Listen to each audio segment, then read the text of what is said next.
Hey there, Grumpy Old Fart here. I started playing Starfleet Battles way back in 1986.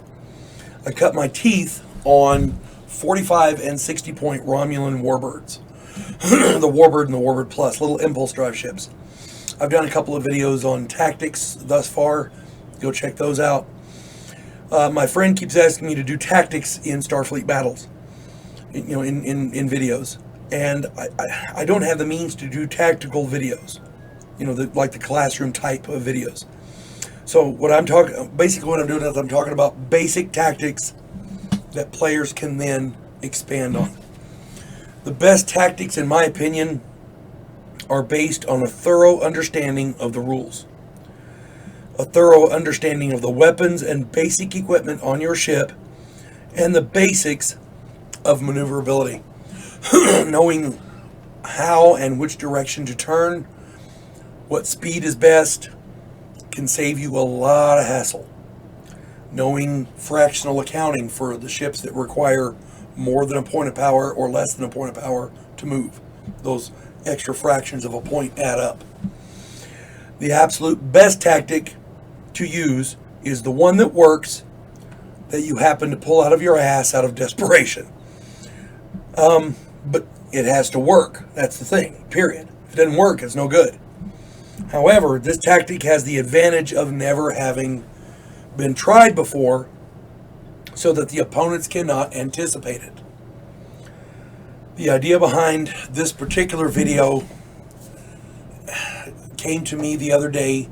I did that last video, and I recommended, if you want to build tactics, have everybody in your little group have a big round robin play and give everybody the exact same ship, the Tholian PC Plus. Doesn't have any webcasters, doesn't have any heavy weapons. Its big punch is 4 heavy phaser 1s, and it helps you build tactics and maneuverability, learn the basic skills. It's a basic ship to use, and it builds tactics. Sorry, I'm still getting over a cold. That voice is still scratchy. The idea behind this, like I said, came from the PC Plus, and people complain. A friend of mine saw the video and he complained. He said, hey, it doesn't have any heavy weapons. Why should we use it? There you go. A lot of people underestimate phasers as the little weapons on starships, and they are nothing of the sort. I'm going to do an in-depth description of these phasers. Phaser 1s. Now keep in mind, phasers have what's called a capacitor, a phaser capacitor. So you can store power in the thing, and it holds forever, for a long time. I want to say it's 25 turns. So it's, long enough for you to play the game, that's for sure. And the phaser power stored in there can be used to fire any phasers, even on the same phaser on consecutive turns. So it's a very versatile weapon, power-wise. They're pretty cheap to arm, too. Phaser 1s cost 1 point of power to arm. These are the heaviest phasers you can put on a ship. These things do significant damage. These are the biggest phaser types used on starships. They are offensive weapons capable of doing as much damage as a disruptor at range 5. Almost twice the damage of a disruptor at point blank range. All for half the power. So a disruptor costs 2 and does up to 5 points of damage. These things cost 1 and you can do up to 9 at point blank range. So the power cost is much more efficient than a disruptor. These weapons do minimal damage, but out to range 75. So at 75, you can still hit somebody and do a point of damage. That ain't much, but it's something.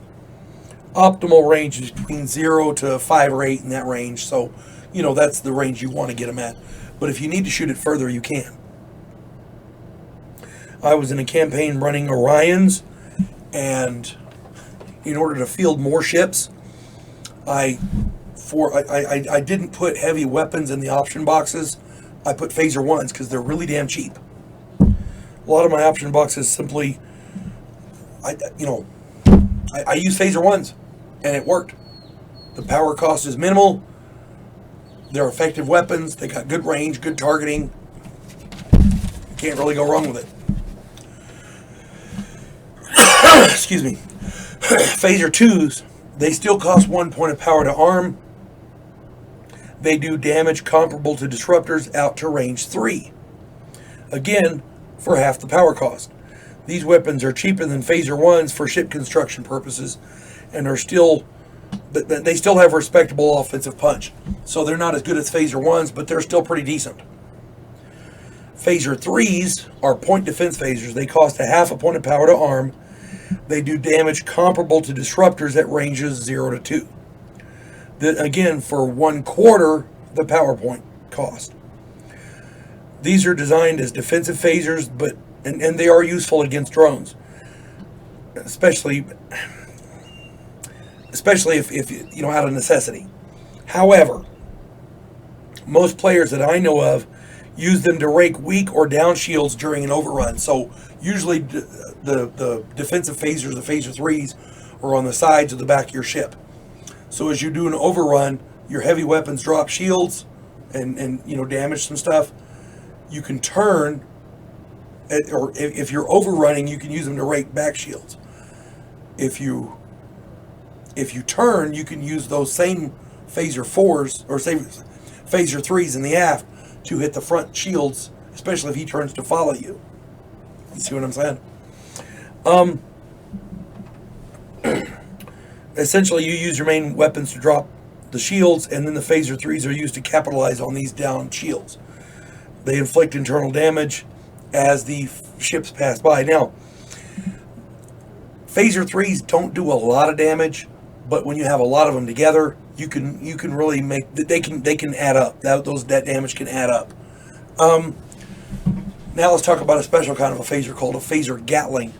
Phaser Gatlings cost 1 point of power to arm, but they're equivalent to 4 Phaser 3s. These weapons are excellent against seeking weapons and attrition units, fighters, shuttles, that kind of thing. And when used to capitalize on down or severely weakened shields, these weapons do excellent internal damage. Again, a Phaser 3 by itself is not that much. 4 of them put together, that's a lot. The next time you are tasked to run a ship with phasers as your main armament, do not be discontented. Do not be discouraged. At range 4, Phaser 1s average 4 points of damage, which is the exact same damage as Klingon disruptors at that range. And the power cost is half as much. Plus, those disruptors have a 33% chance to miss. Phaser 1s are guaranteed hits. Kind of makes you wonder why they invented disruptors at all for that game. I'm just saying.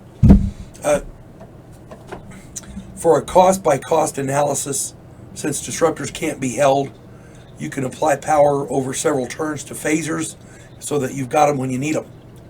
Disruptors, you arm it, you fire it, or you lose it, and you got to arm it again the next time.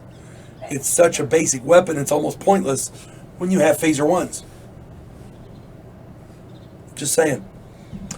If you have a choice between putting disruptors or phasers in an option box, consider a Phaser 1. Or even a Phaser Gatling if you can. Might actually be worth the effort. You folks have a good day. God bless one and all.